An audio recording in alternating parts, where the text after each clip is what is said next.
Hi friends, thanks to all to watch me. Friends, आज मैं जो टॉपिक लेने वाला हूं ना, वो अपने आप में पूरा यूनिक है। क्यों यूनिक है? क्योंकि इस टॉपिक पे पूरे यूट्यूब पे कोई भी वीडियो अवेलेबल नहीं है, और जो भी मैं कंटेंट देने वाला हूं वो भी यूनिक है, क्योंकि पहली बार ये कंटेंट मेरे थ्रू यूट्यूब पे जाएगा। आज जो मैं टॉपिक लेने वाला हूं कि हमारे एजुकेशन इंडस्ट्री का फ्यूचर क्या होने वाला है, हमें कोचिंग इंडस्ट्री में रहना चाहिए या फिर नहीं रहना चाहिए। मेरा आंसर यस ऑफकोर्स यस है, लेकिन उसको विथ हम एग्जांपल से, विथ हम फ्यूचर मैप से उसको समझने वाले हैं। सेकेंडली, हमारे एजुकेशन इंडस्ट्री का जो वैल्यूएशन है according to the Indian economic, एक पेपर आता है, उसके हिसाब से लगभग 500 गुना बढ़ेगा आने वाले 10 साल में। तो आखिर टीचरों की सैलरी क्यों कम हो रही है?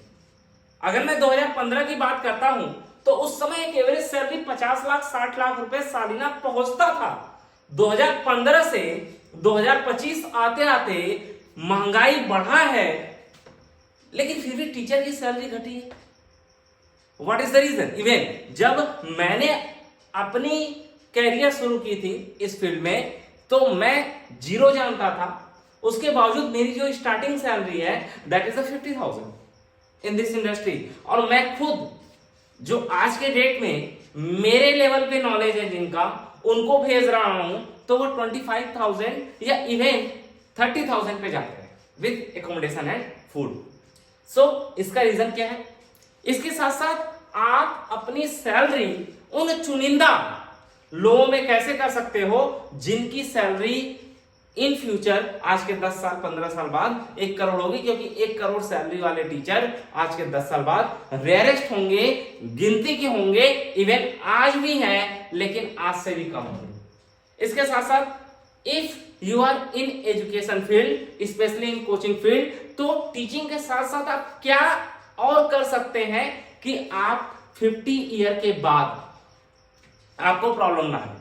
क्योंकि जो मेरा एक्सपीरियंस है, मैं 900 से ज्यादा टीचरों को प्लेस कर चुका हूं पिछले 2 सालों में। मैंने देखा है कि जिनकी भी एज 50 प्लस होती है उनको जॉब पाना मुश्किल है। एक दिल्ली के टीचर हैं, मैं नाम लेने से अवॉइड करता हूं, अगर वो मुझे परमिशन देंगे तो मैं नेक्स्ट टाइम उनका नाम भी लूंगा। उन्होंने IIT एडवांस का फर्स्ट रैंक दिया है and now he is searching 20 lakh salary job, और वह अपने लाइफ में 1 करोड़ 20 लाख रुपए 25 लाख रुपए तक की सैलरी पा चुके थे। ओनली द रीजन कि उनकी एज 55 प्लस 60 प्लस हो चुकी है। इसके साथ साथ हम यह भी देखेंगे कि अगर हम अपना कोचिंग ओपन करना चाहते हैं तो किन गलतियों को करने से बचें। मेरे पास ऐसे काफी सारे एग्जाम्पल है, काफी सारे in the sense more than 100 example है, जिसमें टीचर कहता है कि अरे अभिषेक जी, मतलब जब वो शुरू में कोचिंग ओपन करता है और मैं समझाता हूं, क्योंकि कंसल्टेंट का मतलब 2 है, एक तो होता है सलाहकार, जो मैं हूं, मैं देता हूं। कोई भी आप में से कई सारे मेरे वीडियो वॉच कर रहे हैं, अगर उन्होंने मुझसे कभी सजेशन लिया होगा, या पहली बार कोई IITian या NITian मुझे कॉल करता है और बोलता है सर मेरी जॉब लगवा दीजिए, तो मैं पहला पॉइंट यही शुरू करता हूं कि क्यों एजुकेशन में चाहिए यार जॉब? तुम्हारे पास बाकी इंडस्ट्री में भी है। मैं उसको प्रॉपर समझाता हूं कि उसका प्रेजेंट क्या है, पास्ट क्या है और फ्यूचर क्या हो सकता है। इसके बाद अगर वो एग्री करता है तब मैं जॉब दिलाता हूं। जनरली कंसल्टेंट ऐसा नहीं करते, उनको लगता है यार IITian आया, सीधे इसको जॉब पे प्लेस करो, इसको जॉब पे प्लेस करना इजी है, इससे कंसल्टेंसी फीस ले लो। लेकिन वह जब मैं फीस लूंगा तो मैं हो जाऊंगा दलाल। थोड़ा सा अंतर है, मैं दलाली ना करके सलाहकारी करता हूं, मैं एडवाइजरी देता हूं। That's my view to see my profession. तो इसलिए किस तरीके से आप इस इंडस्ट्री में कोचिंग ओपन कर सकते हो और क्या क्या उसमें गलतियां नहीं करनी चाहिए, मैंने 100 से ज्यादा कोचिंग पे रिसर्च करके इस चीज को वर्कआउट किया है। इसके साथ साथ आप किन पॉइंट पर फोकस करके हमारा जो एजुकेशन इंडस्ट्री है उसमें अपने स्टार्टअप को यूनिकॉर्न बना सकते हो। इस पे हो सकता है कुछ लोग मुझे ट्रोल करेंगे, पहले तू खुद तो बना ले भाई, बनेगा, डोंट वरी। तो सबसे पहले शुरू करते हैं कि हमारे एजुकेशन इंडस्ट्री में सैलरी घट क्यों रहा है, डिक्रीज क्यों हो रहा है। देखो यार, अगर मैं बात करता हूं आज के 5 साल पहले, तो आज के 5 साल पहले अगर मुझे कोचिंग करना है IIT जेईई नीट का तो मुझे कोटा जाना पड़ेगा, मुझे हैदराबाद जाना पड़ेगा, मुझे गुवाहाटी सिटी जाना पड़ता। लेकिन अगर मैं आज की बात करता हूं तो आज LN पुणे में है, आज LN मुंबई में है, आज LN पटना में है। सुनने में यह भी आ रहा है कि लखनऊ और बिहार में भी आ रहा है। सिर्फ LN नहीं, LN की बात मैंने इसलिए की क्योंकि LN का अपना एक स्टैंडर्ड है। आज भी मैं LN के स्टैंडर्ड को सैल्यूट करता हूं सर। अगर आप में से कोई मेरा वीडियो देख रहा है जो कि LN से अटैच है तो आप लोगों के जो स्टैंडर्ड है उसको मैं सैल्यूट करता हूं। मेरे पास खूब कोचिंग है, लेकिन आपने जो अपना स्टैंडर्ड मेंटेन किया है उस लेवल पे कोई नहीं है सर।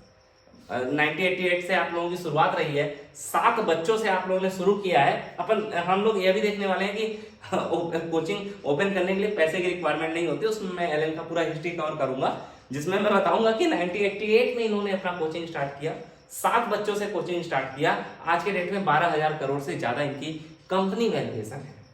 तो जो LN क्वालिटी मेंटेन करता है उस क्वालिटी को कोई रेगुलेट नहीं कर पाएगा, बट LN आज के डेट में हर एक सेंटर पे है। इसी तरीके से नारायणा है, इसी तरीके से PW है, आकाश है, रेजोनेंस है, कैरियर पॉइंट है, मोशन है। काफी ग्रोइंग कोचिंग आज के डेट में मैं कह सकता हूं मोशन ने काफी बाउंस बैक बहुत तरीके से किया। किसी को भी अगर नया कोचिंग खोलना है तो उसको मोशन का, PW का और LN की इसकी स्टडी करनी चाहिए कि ये लोग किस तरीके से बाउंस बैक किए हैं अपने लाइफ में। सो हम इस पे भी पूरी बात करने वाले हैं।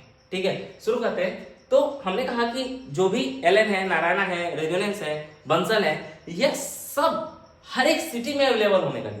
अब जस्ट सपोज कि हर साल बच्चों की जो परसेंटेज इंक्रीमेंट है, जो काउंट इंक्रीमेंट है वो 20% है। मतलब अगर इस साल 100 बच्चे एग्जाम दे रहे हैं और नेक्स्ट ईयर 120 दे रहे हैं तो बट उसके कंपेयर में अगर मैं बात करता हूं कोचिंग की, तो कोचिंग का, ब्रांड कोचिंग का जो इंक्रीमेंट है, जो अवेलेबिलिटी है, वो हर एक सिटीज में बढ़ती गई। अब मैं मान लेता हूं कोई एक्स लोकेशन है, यहां पे 100 बच्चे हैं। अब जो किसी टाइम पे इन 100 बच्चों में से 40 बच्चे सीधे कोटा शिफ्ट हो जाते थे, आज के डेट में 20 बच्चे जाएंगे। अगर 20 ही बच्चे जाएंगे तो ऐसे कंडीशन में पर class number of student decrease होगा। अगर नंबर ऑफ स्टूडेंट डिक्रीज होगा तो कोचिंग इंडस्ट्री की यह आदत बड़ी बेहूदी है। मुझे as a consultant, as a coaching director, क्योंकि मेरी खुद की कोचिंग चलती है, मैं लगभग 10 सेंटर अपना रन आउट कर रहा हूं, SIP सेंटर। ऑफ कोर्स अभी कोचिंग सेंटर नहीं है, वह सुन वो कन्वर्ट होने वाला है। As a director, as a myself, बहुत अच्छा टीचर नहीं हूं, थोड़ा बहुत अच्छा पढ़ाता हूं, बट टीचिंग कैटेगरी में मैं अपने आप को अभी भी कंसीडर करता हूं। तो एज अ टीचर मैं उस चीज को लाइक नहीं करता। लेकिन आप समझिए कि ये जब जो काउंट है वह हाफ होगा या हाफ से भी कम होगा, तो ऐसे कंडीशन में जो इंपैक्ट आना है वह डायरेक्टली टीचर के सैलरी में इंपैक्ट आएगा। और इसको आप देख सकते हो, इवन मैंने जो पर्सनली फील किया कि पिछले साल मैंने 80 लाख के जो जॉब निकाले थे वो 20+ जॉब थे, और इस साल मुझे 4 से 5 जॉब मिले हैं जो कि 80 लाख प्लस के रहे हो, जिनमें से 2 मैंने भरे हैं। तो ऐसे कंडीशन में क्या है कि यह जो बच्चों का डिस्ट्रीब्यूशन है वह इस तरीके से रेगुलेट होने लगा है, जिसकी वजह से इनका जो काउंट है सिटीज के अंदर, जो बड़े सिटीज है जैसे कोटा है, हैदराबाद है, वहां पे जिस रेशियो से इंक्रीज होना चाहिए उस रेशियो से इंक्रीज नहीं हो रहा है। एंड ऑब्वियस है कि उसका जो इंपैक्ट है वो डायरेक्टली टीचर की सैलरी पे आएगा, मार्केटिंग पर्सन पे नहीं आएगा। कोचिंग ऑनर अपनी प्रॉफिट को कम नहीं करना चाहेगा। सेकेंड पोर्शन है कि पहले जो कोचिंग चलती थी उसमें फालतू की बहसबाजी नहीं थी, लड़कीबाजी नहीं थी, एडवर्टाइजमेंट का बहुत बड़ा जूम नहीं था। ज्यादा कोचिंग वाले क्या करते थे कि फेक रिजल्ट को ले लेते थे और फेक रिजल्ट से अपना वर्कआउट करते थे। लेकिन आज के डेट में जो स्टार एडवर्टाइजर है, जो हीरो है, हीरोइन है, उनको लाया जाता है, जो एक्टर्स हैं, एक्ट्रेस हैं, सॉरी, हीरो हीरोइन टर्म मैंने यूज किया, गलत है, सॉरी, उनके लिए मैं कभी हीरो हीरोइन टर्म यूज नहीं कर सकता। हीरो तो हमारे भगत सिंह है, हीरो तो हमारे एपीजे अब्दुल कलाम है, आज के डेट में खान सर है, सैल्यूट सर आपको। तो ये जो एक्टर एक्ट्रेसेस हैं, ये जो नाचने गाने वाले हैं, इनको लाया जा रहा है। जब इनको लाया जाएगा तो यह पैसा जाएगा किसके बिहाफ पे? आप ही के बिहाफ पे जाएगा। दूसरी चीज है, अच्छा ये जो 80 बच्चे हैं, ये आपकी इस एक्स सिटी में भी तो रुक रहे हैं, ठीक है। ये जो 80% बच्चे हैं, ये जो एक्स सिटी में रुक रहे हैं, यहाँ पे एलन भी है, यहाँ पे आकाश भी है, यहाँ पे नारायणा भी है, यहाँ पे चैतन्या भी है, यहाँ पे रेजोनेंस है, बंसल है, मोशन है। अगर आप मार्केट में हैं तो आपका दुकान बेकार चलेगा, अच्छा चलेगा, लेकिन चलेगा जरूर। मान लीजिए कि एलन के पास इस 80 में से 30 बच्चे चले गए, लेकिन 30 ही तो गए, बाकी 50 बाकी में भी तो डिस्ट्रीब्यूट होंगे। और जैसे ही बच्चे डिस्ट्रीब्यूट होना शुरू होंगे, नंबर ऑफ स्टूडेंट पर कोचिंग, ओवरऑल नहीं, ओवरऑल तो हमेशा बढ़ता रहेगा, नंबर ऑफ स्टूडेंट पर कोचिंग डिक्रीज होता जाएगा और इसका डायरेक्टली इंपैक्ट टीचर के सैलरी पर पड़ेगा। सेकेंड रीजन और भी है, जैसे बायो की वैकेंसी में ये जो इंपैक्ट आया था, मुझे लगा था कि यह आएगा जरूर, लेकिन आज के 3 से 4 साल बाद इसको समझने की कोशिश कीजिएगा। अगर आप कोचिंग इंडस्ट्री में हैं तो आपको यह चीज जानना जरूरी है। हम क्या करते हैं कि हम सिर्फ फालतू में सब्जेक्ट के पीछे लगे रहते हैं। सब्जेक्ट के पीछे लगना बेहद जरूरी है, लेकिन आपको मार्केट के बारे में भी जानना जरूरी है, अगर आप अपनी सैलरी को ज्यादा बढ़ाना चाहते हैं तो। अगर मैं बात करता हूं बायो टीचर की, आप अगर मेरे इस ग्रुप से बिलोंग करते हैं या मेरे से पहले के इस ग्रुप से बिलोंग करते हैं, मैं लेता हूं, मैंने 2015 में अपना 12th किया था। तो 2015-16 में जब मैं 12th कर रहा था, उस टाइम पे बायो का जो बच्चा था 11th-12th में, वह अगर 20 बच्चा बायो का है तो 60 बच्चा मैथ का होता था, अगर 20 स्टूडेंट बायो का है तो। अब अगर इस 20 में से 5 भी टीचर बना तो 5 का 5 बायो का बनेगा। रेयरेस्ट है कि एक आध मैथ का बने, अरे सॉरी, एक आध केमिस्ट्री का बने। और यहां पे अगर 60 में से 10 बच्चा भी टीचर बनता है तो कोई फिजिक्स का बन जाएगा, कोई केमिस्ट्री का बन जाएगा, कोई मैथ का बन जाएगा, जिसकी वजह से जो नंबर ऑफ टीचर है वह बायो में लगातार इंक्रीज करते जा रहे हैं, सिलेबस लगातार रिड्यूस होता जा रहा है, जिसकी वजह से बायो की, या फिर मैं यूं कहूं कि बायो के फैकल्टीज की, टीचर की जो सैलरी है, that will continue to decrease.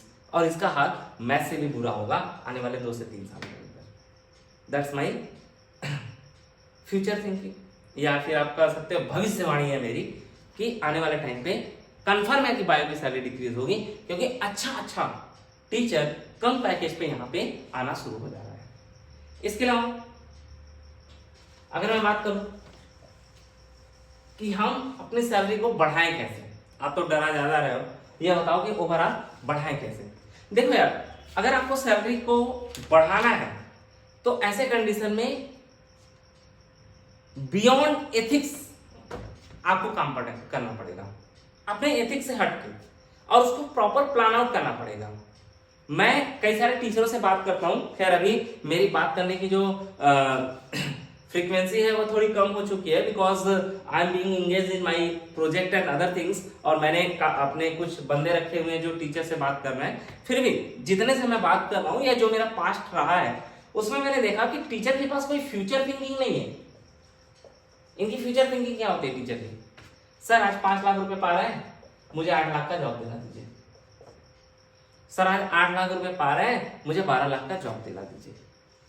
अरे यार 18-20 लाख में समेट जाओगे। अगर यही थिंकिंग रखा ना आपने तो 18-20 लाख रुपए में, सच बता रहा हूं, रगड़ जाओगे। और जब तक समझ में आएगा कि इससे ज्यादा कमाया जा सकता था, तब तक इतनी ज्यादा एज हो चुकी होगी कि मार्केट से एक्सपायर हो जाओगे, आउटडेटेड हो जाओगे। थिंकिंग क्या होनी चाहिए?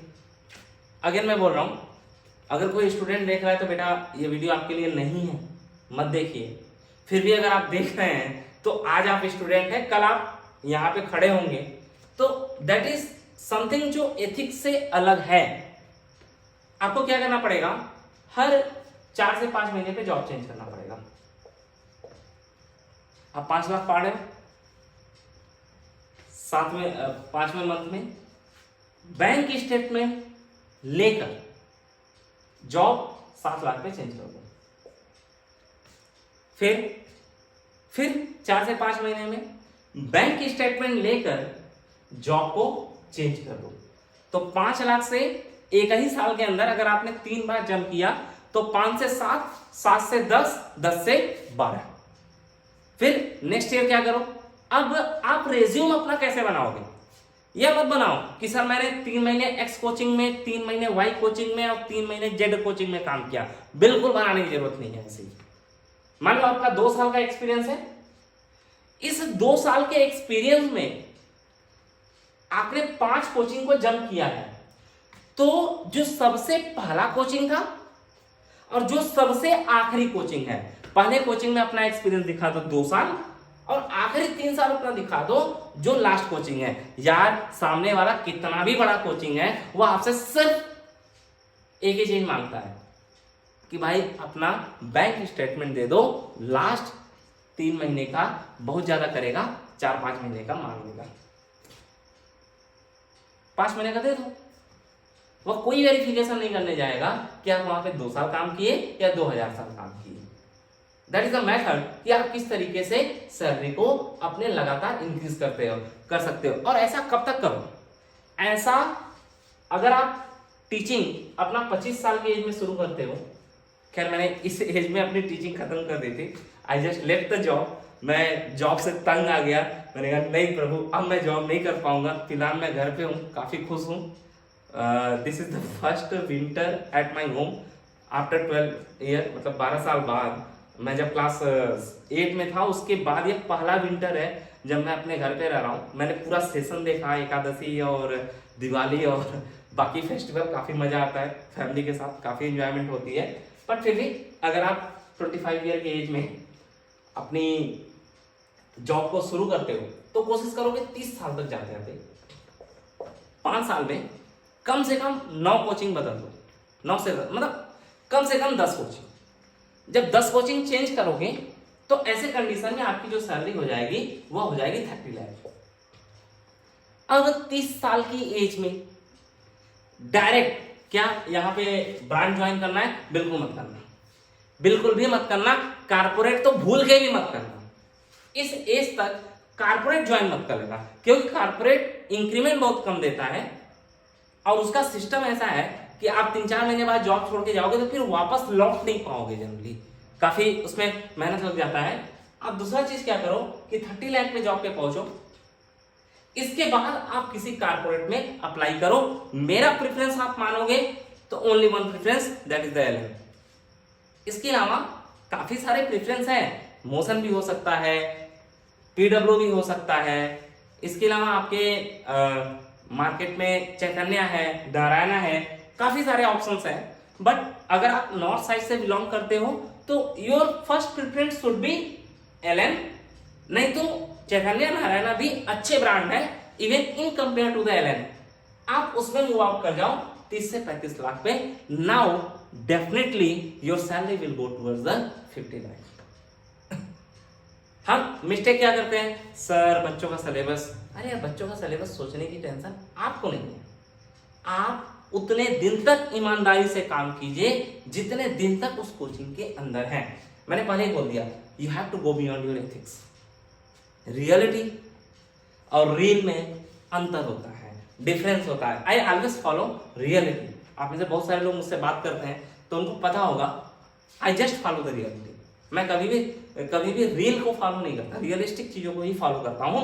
यहाँ पे एथिक्स को आपको कुर्बानी देनी पड़ेगी if you want to go beyond at that level।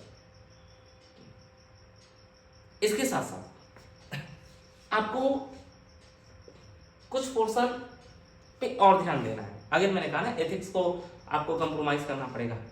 एक जो बेहतरीन क्वालिटी आपके अंदर होनी चाहिए वो होनी चाहिए चाटुकारिता की। बड़ा फ्रैंक बोलने वाला टीचर इस मार्केट में बहुत कम है। फ्रैंक बोलने वाले जनरली कोचिंग ऑनर बनते हैं, वो नौकरी नहीं कर पाते किसी की। जहाँ तक बिहार और पूर्वांचल के जो टीचर होते हैं उनके अंदर ये समस्या होती है, वो किसी के गुलाम नहीं बन पाते, उनको वो ऑनरशिप पे करते हैं। लेकिन ऑनरशिप में प्रॉब्लम क्या है कि ऑनरशिप एंटरप्रेन्योर की क्वालिटी किसी किताब को पढ़ के नहीं आ सकती, यह आती है जिंदगी को पढ़ के। अभी मैं उस पर भी डिस्कस करूंगा। बट जो सबसे अच्छी प्रॉपर्टी आपके अंदर जो होना ही चाहिए, नहीं है तो फिजिक्स केमिस्ट्री मैथ बायो को एक साइड में रख के पहले सीख लीजिए कि यह प्रॉपर्टी कैसे होती है। दैट इज द चाटुकारिता की प्रॉपर्टी। अब इसमें क्या है, आप जब डायरेक्टर के साथ बैठे तो डायरेक्टर को तो भगवान माने, एचआर को देते रहे गंगा जल, रम, बियर, ब्रांडी। अगर एचआर फीमेल है तो उसकी तारीफ करते रहे। जो आपके कोचिंग इंडस्ट्री में काम करता हो, जो आपके टीचर्स काम करते हो, उनकी चुगली करते रहो कि सर ये टीचर लग रहा है कि जाने वाला है। और जो काम नहीं करते हैं उनकी उंगली करते रहो। इससे क्या रहोगे ना कि डायरेक्टर की नजर में आप बने रहोगे। और जब डायरेक्टर की नजर में आप बने रहते हो, डायरेक्टर को लगता है यार यह बंदा ऐसा है जो टीचिंग तो करता है। एक्चुअली ये जो पॉइंट है वह एक काफी बड़े टीचर है, उन्होंने मुझे भी टीच किया है, मैं उनकी डेमो क्लास लेने गया था। और he is not good teacher, मैं नाम नहीं लूंगा अभी यहाँ पे, he is not good teacher. But उनका मैं जो आज पोस्ट देखता हूँ, उनकी जो मैं सैलरी मैंने मार्केट से पता की, वह मोर देन 50 लाख थी। मैंने कहा यार कैसे हुआ, तो फिर मैंने हिस्ट्री ट्रैक किया और मैंने सोचा कि नहीं इसको बताओ पहले। तो डायरेक्टर आपके बारे में सोचता है यार कि ये कुछ करे या ना करे, ये चाटुकारिता जबरदस्त करता है, इसको ये पोस्ट देते जाओ। पढ़ाने के लिए उसके पास बहुत सारे लोग हैं, पढ़ाने के लिए उसके प्रॉपर रहेंगे, उसके फिजिक्स केमिस्ट्री मैथ बायो के भूसे की तरह टीचर भरे रहेंगे उसके पास। लेकिन उसके पास कोई अपना पर्सनल बंदा नहीं रहेगा, तो उसके लिए आप पर्सनल बंदा बन सकते हो, जिससे आप लगातार ग्रोथ करते रहोगे। दूसरी चीज है, ये काफी इंपॉर्टेंट लाइन है एक टीचर के लिए, आप इसको समझना। यह लाइन काफी इंपॉर्टेंट है, मुझे अच्छा लगा इसलिए मैं आपके लिए लिया है। गेमिफिकेशन होनी चाहिए, gamification, you must have the gamification. अब आता है कि यह गेमिफिकेशन क्या होती है। गेमिफिकेशन वही मैंने बताया कि चाटुकारिता होनी चाहिए आपके अंदर। यह एक प्रॉपर्टी ऐसी है जो कि आपको सक्सेस दिला सकती है। उसके साथ सिर्फ गेमिफिकेशन नहीं होना चाहिए, आप 2-4 टर्म है, अगर आप कहोगे कि यार ये तो आप पढ़ाना शुरू कर दी, मैं पढ़ा नहीं रहा हूं फ्रेंड्स। अगर आपको अपने फ्यूचर को प्लान करना है तो you have to study except physics chemistry math bio, you must know this things also. आपको क्या लगता है कि कोचिंग ओपन करना मतलब बस बैनर पोस्टर और ये सब, अभी मैं वही कंफ्यूजन दूर करने वाला हूं। तो आपको क्या करना पड़ेगा, you must know the gamification. Gamification के बाद इसके अलावा आपको क्या जानना पड़ेगा, इसके अलावा आपको that is the gamification term जिसको मैं सर्च कर रहा था लगातार। गेमिफिकेशन है क्या, गेमिफिकेशन इन द सेंस कि आपको यह समझना पड़ेगा कि सामने वाला जो कोचिंग है वह ऐसा क्या कर रहा है जिसको आपको करना चाहिए, या जिससे कुछ अलग आप कर सकते हो, जिसको तोड़ा जा सकता है, जिसको जोड़ा जा सकता है बच्चों के बीच में जाकर, बच्चों के बीच में। जैसे इसमें कई सारे टर्म है, गेमिफिकेशन है, इसके अलावा आपको डिसेमिनेशन ऑफ इंफॉर्मेशन, इसके अलावा फोस्टरिंग मीनिंग एक्सपीरियंस और डिलीवरिंग टेंजिबल रिजल्ट। अब इन एक एक टर्म को मैं समझाता हूं बड़े आसान भाषा में। आपको यह समझ में आना चाहिए कि आपका जो, मान लीजिए आप केमिस्ट्री टीचर हैं और आप जिस कोचिंग में हैं उसी कोचिंग में केमिस्ट्री का टीचर और है, तो उसके प्रति अगर बच्चों का फीडबैक उसका आपसे बेहतर आ रहा है तो सबसे अच्छा तरीका तो यह है, जिस तरीके को मैं फॉलो करना चाहूंगा अगर मैं टीचर हूं तो, कि मैं उसके क्लास में भी बैठूं परमिशन लेके। अगर परमिशन लेके ना बैठ सकूं तो मैं उसका नोट्स मंगाऊं और नोट्स मंगा के सीखूं कि आखिर यह करता क्या है, अलग क्या करता है। लेकिन इसका एक दूसरा रास्ता भी है, दूसरा रास्ता यह है कि जब भी आप क्लास में जाओ, बातों बातों में बच्चों को मोल्ड करो कि यू आर द बेस्ट। और यह करने में कुछ गलत भी नहीं है। इसको अगर कोई अभी कमेंट में वो लंबे लंबे खर्रे लिखना शुरू करता है तो दैट इज योर पार्ट, वो आपके लिए ओपन है। मैं किसी भी कमेंट को उसमें से डिलीट नहीं किया आज तक, ना कभी करूंगा, वो आप कर सकते हो। बट आप उसकी बुराई ना करो, लेकिन अपनी तारीफ उससे ज्यादा कर लो, और यह स्लो पॉइजनस मूड में करो। इसके साथ साथ आपके पास टेंजिबल रिजल्ट होना चाहिए, दैट मीन्स कि प्रैक्टिकल रिजल्ट होना चाहिए कि इस बच्चे को आपने टॉप कराया है, यह रिजल्ट होना चाहिए। यह मस्ट है किसी भी टीचर को 50 लाख से ऊपर सैलरी पाने के लिए। आपके पास यह रिजल्ट होना चाहिए। अब यह रिजल्ट आप जनरेट कैसे करोगे? जनरली किसी भी कोचिंग में आप जाओगे तो ऐसे बच्चे आपको रेयरेस्ट मिलेंगे, या फिर ऐसी भी पॉसिबिलिटी है कि ना मिले।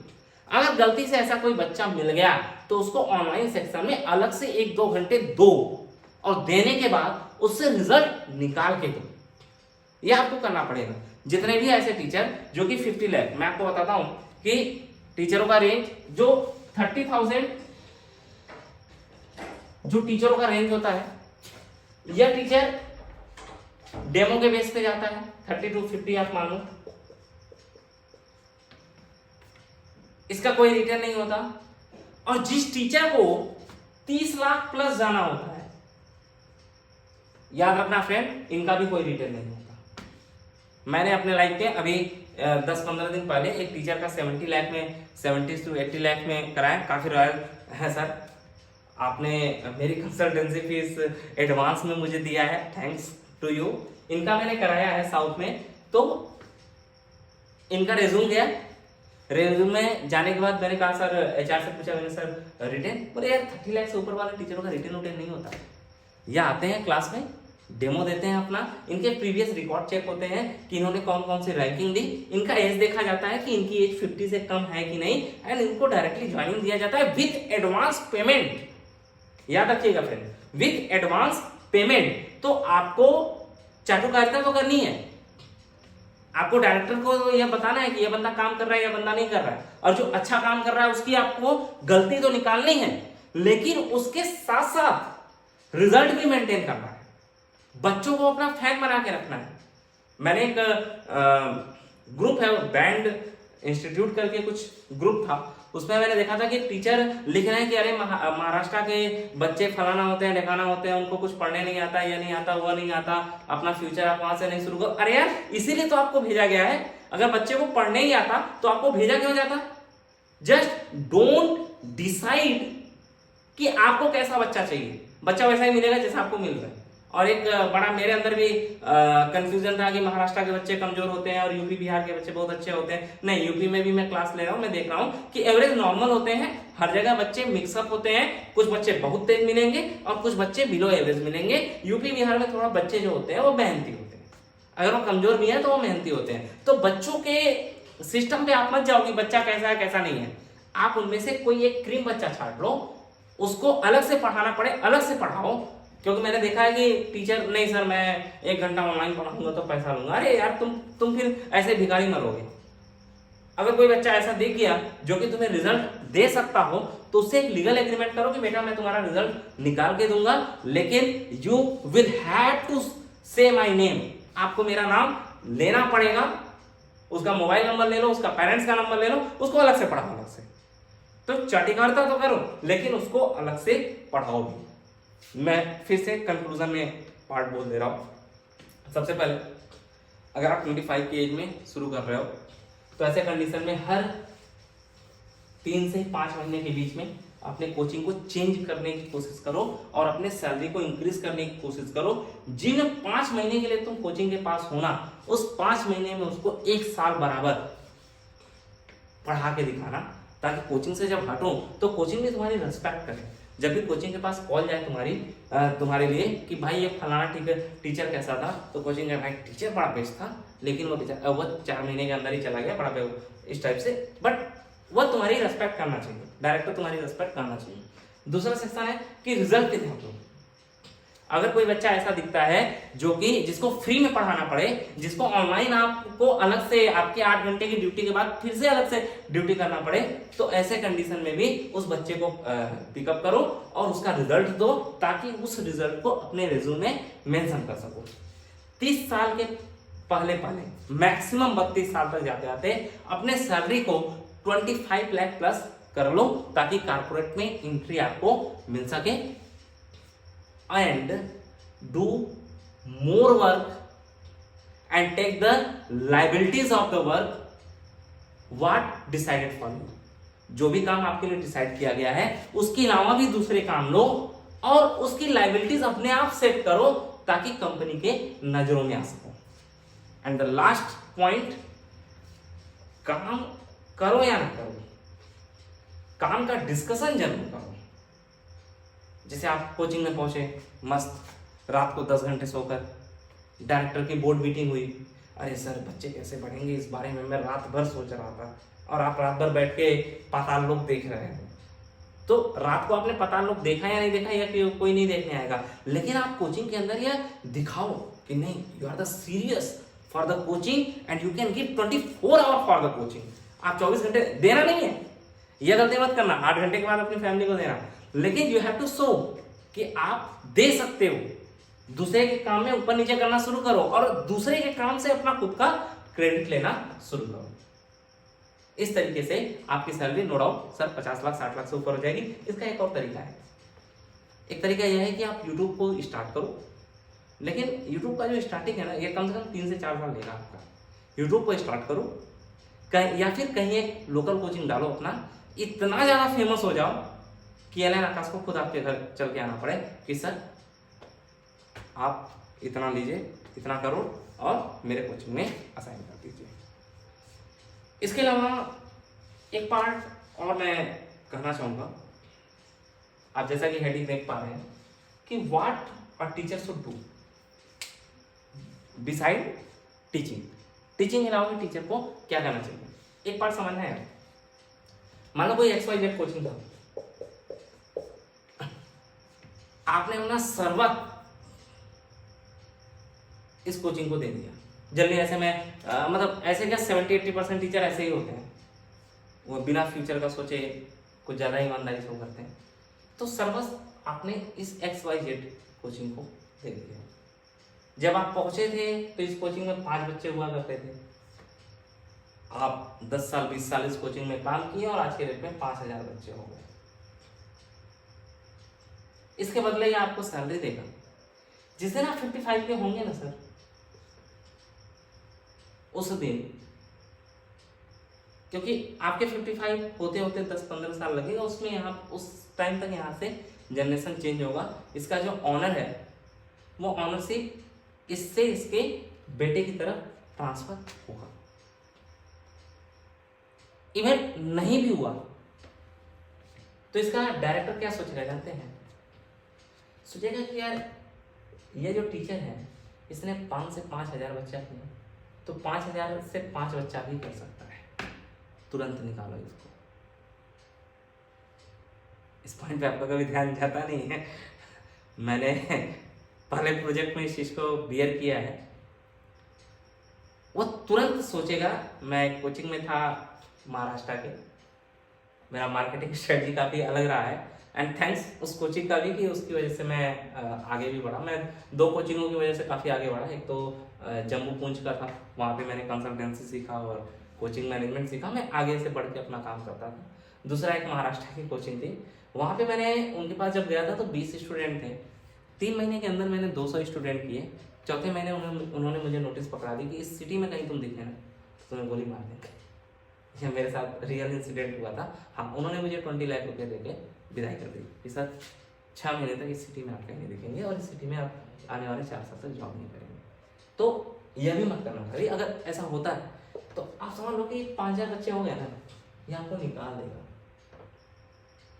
आराम से निकाल देगा, और आप यहाँ की एक धूल भी नहीं लेकर जा पाएंगे इस कोचिंग की। एक जो छोटा सा उसका पार्टिकल होता है ना धूल का, वह भी नहीं ले जा पाएंगे। सैलरी के नाम पे आपको आपके मुंह पे फेंक देगा रोटी और कहेगा जाओ, और इसका बच्चा रहेगा, फिर आप जैसा कोई और आएगा 5,000 से 5 लाख करेगा यहाँ पे स्टूडेंट। याद रखिए, जब भी आप इस फेज में हो, मैं ये नहीं कहता कि इस फेज में ना रहो, क्योंकि सभी के अंदर इंटरप्रेन्योर की क्वालिटी नहीं होती। ये मैंने भी देख लिया, मैंने बहुत सारे टीचर को समझाया, उनका टैलेंट खूब था, लेकिन वह वही जॉब पे कि सर मेरे घर का खर्चा है, मेरे बीवी का खर्चा है, मेरे बच्चों का खर्चा है, उसी पे आके वो अटक जाते थे। सबके पास होता है। तो ऐसे कंडीशन में आप क्या करो कि आप कमाते तो रहो, लेकिन अपने अर्निंग का कम से कम 10% एसआईपी में, 10 से 20% जो भी है एसआईपी में, SIP in the sense systematic investment plan. उसके साथ साथ कुछ बिजनेस डेवलप कर सकते हैं। कौन से बिजनेस आप कर सकते हैं? मुझे मिल्क का बिजनेस काफी अच्छा लगा, गाय रख लो। अब आप में से बहुत सारे लोग यार पढ़ने के बाद हम गाय रखें। मैं गाय का आपका कैलकुलेशन बताऊंगा दोस्त। आप समझिए कि अगर आपको 20 गाय खरीदनी है, 20 गाय, तो 20 गाय खरीदने के लिए 10 लाख लगते हैं। उसमें से भी कुछ पार्ट गवर्नमेंट देता है। आप समझिएगा प्लीज। आज का मेरा वीडियो काफी लंबा जाने वाला है, लेकिन मैं रियलिटी बता रहा हूँ कि आप लोग अगर इसको पूरा सुनेंगे ना, तो मैंने जो 2-3 साल में गेन किया है वो पूरा का पूरा इसमें दे रहा हूँ आज के रेट में। 10 लाख रुपए की गाय पड़ेंगी। अब आप जो वर्कर हैं, जनरली गांव में 7-8 हजार में मिल जाते हैं, आप 12,000 को दीजिए। जो 8,000 पाता है ना, उसको 12,000 दीजिए पूरे क्लियर भाई, 12,000। अब इस 12,000 में वो मजे से काम करेगा। आपने पैसे इन्वेस्ट कर दिए, काम यही करेगा। 12,000 में 2 मजदूर रख लिए, 24,000 रुपये इसके महीना का खर्चा। अब एक गाय को खाने का खर्चा आता है 3,000 रुपये महीने, तो 20 गाय का 60,000 रुपये। आप एवरेज मान के चलिए कि 10 गाय भी दूध देती है, और एक गाय क्योंकि 50,000 का गाय आपने लिया है, और एक गाय 15 लीटर भी दूध देती है, तो 150 लीटर दूध डेली। मतलब पूरे महीने की अगर मैं बात करता हूं तो 4,500 लीटर दूध पर मंथ।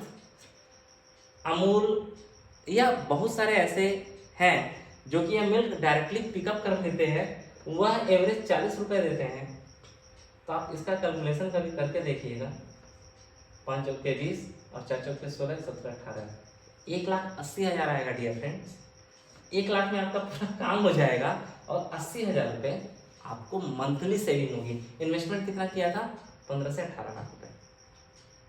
और यह सिस्टम धीरे धीरे स्टेबल होता जाएगा। आपको ऐसा नहीं कि इसमें गाय को कुछ करना है। इसी तरीके से ओला उबर में कार लो, लेकर लगा दो, या कोई शॉप ले लो, कोई दुकान ले लो। दुकान कहाँ? जैसे आपके यहाँ जो भी रेलवे स्टेशन है, वहां पे आजकल दुकानें बन रही है, उसकी नीलामी होती है। उसको नीलामी को ले लो और उसको फिर किराए पे दे दो, और 2-3 लाख में मिल जाता है। मैंने खुद भी लिया है कार, तो 2-3 लाख में मिल जाता है आपके पास। इसके अलावा भी बहुत सारे ऑप्शन है। बस एक काम मत करना, कंसल्टेंसी गलती से ओपन मत कर लेना। कई लोग तो अपने रिश्तेदारों से कंसल्टेंसी ओपन करा लेते हैं। भाई कंसल्टेंसी का सिस्टम वही जानता है जिसने अपने आप में 3-4 महीने कंसल्टेंसी चलाया हो, क्योंकि जैसे ही कंसल्टेंसी का टैग आपके ऊपर लगेगा, आपको कोचिंग में जॉब मिलना खत्म हो जाएगा। अब आते हैं how to open coaching, that is the last topic I will take. यार कोचिंग कैसे खोलें, इसका प्रॉपर कोई जवाब नहीं, लेकिन 4-5 ऐसे पॉइंट हैं जो कि आज के 10 साल बाद भी वैलिड रहेंगे, और आज के 10 साल पहले भी वैलिड है। आपने अपने लाइफ में कभी भी किसी भी ऐसे कोचिंग का नाम नहीं सुना होगा जो कि 1-8 करोड़ रुपया लग के खुला हो। मैं तो बनारस के मार्केट को काफी नजदीक से देखा हूं, वहां पे हर साल 2-3 करोड़ रुपया लगा के लोग कोचिंग खोलते हैं। इवन मेरे पास मान लीजिए मैंने कोई टीचर है, उसका नाम XYZ रखा है। अब डाटा इतना ज्यादा होते हैं कि आपको ना थोड़ा सा अलग टाइप से लिखना पड़ता है, सभी को नेम से आप नहीं पहचान सकते। तो हम लोग लिखते हैं कोचिंग 1, कोचिंग 2, कोचिंग 3, कोचिंग 4। अब कोचिंग 4 हमें कभी अप्लाई करता है जॉब के लिए, तो हम पूछते हैं भाई आपकी तो कोचिंग थी ना, क्या हुआ? बोले यार क्या बताएं, लॉस हो गया। बिल्कुल होगा, प्रॉपर स्टडी के बिना आपने कोचिंग खोल दिया। जल्दी कोचिंग खोलने के लिए आपके दिमाग में क्या रहता है? हम बैनर लगवा देंगे, हम पोस्टर लगवा देंगे, हम व्हाट्सएप पे बच्चों को ऐड कर लेंगे, हम बच्चों को कॉलिंग करा देंगे, हम स्कूल में विजिटिंग करा देंगे, हम बड़ा बड़ा टीचर आके खड़ा कर देंगे। सर इनमें से कोई भी ऑप्शन नहीं है। आप कोचिंग खोलोगे, रेयरेस्ट है कि वह पहले सामने चल जाए। आपको कुछ नया लाना पड़ेगा मार्केट में। कोचिंग पैसे के बल पे नहीं चलता, यह आज भी रिलेवेंट है। अलख पांडे 1000 करोड़ लेकर नहीं आए थे इस इंडस्ट्री में। वह इस इंडस्ट्री में पहले खुद आए, कुछ नया लेकर आए, सक्सेस किया, फिर 1000 करोड़ उनके पीछे भाग कर आए। आज जिस पीडब्ल्यू का टी शर्ट लेकर लोग बड़े प्राउडली कहते हैं कि आई एम फ्रॉम पीडब्ल्यू, उसी पीडब्ल्यू के ऑनर को 2013 में जॉब नहीं मिलती थी। तो जो कोचिंग है, इवन मैं एलएन की बात करूंगा यार, 1988 से इन्होंने स्टार्ट किया है। सिर्फ 7 बच्चों से राजेश माहेश्वरी सर ने स्टार्ट किया था, 7 स्टूडेंट से। और अगर मैं आज के डेट में इनकी वैल्यूएशन देखूं तो 12,500 करोड़ इनकी वैल्यूएशन हो चुकी है। और माहेश्वरी जी का कहना है कि 2028 तक ये 1 लाख करोड़ कोचिंग का वैल्यूएशन करेंगे। एक्चुअल में आपको समझना पड़ेगा कि ये जो 8 स्टूडेंट से लेकर 2 लाख स्टूडेंट का जो सफर था ना, यही इनको सक्सेस दिला है। जिस दिन ये यहीं पे खर्चा कर देते पूरा, यहां तक पहुंचेंगे। बड़ा इमोशनल सा स्टेटमेंट है, बीजेपी कांग्रेस प्लीज मत करना है यहां पे। राहुल गांधी जी वर्ल्ड के सबसे बड़े ऑर्गेनाइजेशन से पढ़कर आए और मोदी जी इंडिया के सबसे बेकार स्कूल से पढ़कर आए। लेकिन सक्सेस कौन है? मोदी जी को कभी लॉन्च किया ही नहीं गया, सेल्फ लॉन्च हुआ वो बंदा। और राहुल जी को लॉन्च करने के लिए पूरा कांग्रेस खत्म हो गया यार। जिस कांग्रेस का ऐसा कोई स्टेट नहीं था जहां पे कांग्रेस की सरकार नहीं थी, आज के देश में ऐसा कोई स्टेट है जहां पे कांग्रेस की सरकार है। तो बहुत बड़े सिस्टम के साथ अगर कोई चीज आप शुरू करना चाहते हैं तो वह इस मार्केट में नहीं चलेगा, नहीं चलेगा। मैं नाम नहीं लूंगा, वरना टॉप 5 एजुकेशन के स्टार्टअप देख लो, कौन कितना लॉस में चल रहा है, अपने आप समझ में आ जाएगा। और ऐसे स्टार्टअप देख लो जो 8 स्टूडेंट से शुरू हुआ। जेसी चौधरी जी स्कूटर से जाते थे, लेकिन नया कॉन्सेप्ट लेकर आए। एलन का कॉन्सेप्ट बंसल से अलग था, इसलिए एलन सक्सेस हुआ। आकाश का कॉन्सेप्ट बंसल, रेजोनेंस और एलन से अलग था, इसलिए वो सक्सेस हुए। तो आप कोई ना कोई नया कॉन्सेप्ट लेकर आए। अगर कुछ नहीं ला सकते तो आप हमसे जुड़े। मैं आपसे 3 लाख रुपए लूंगा दिसंबर से जनवरी में के बीच में। मैं आपको पहले साल आपकी कोचिंग में 30 लाख रुपए का बिजनेस करके दूंगा।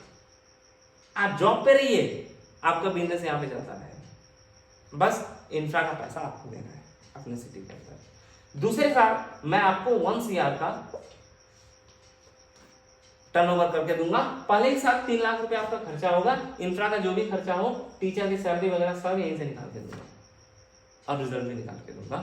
Thanks lot. ये मेरा स्टार्टअप है फ्रेंड्स। एक्चुअली एक बहुत बड़ी कंपनी है जो इसमें लगभग 100 करोड़ से ऊपर खर्च करने वाली है। अभी उनसे बातचीत चल रहा है, शायद नेक्स्ट ईयर दिसंबर तक, मतलब 1 साल 1.5 साल लग जाए अभी यहाँ तक जाने के लिए। मैंने अपनी तरफ से बेस्ट देने की कोशिश की।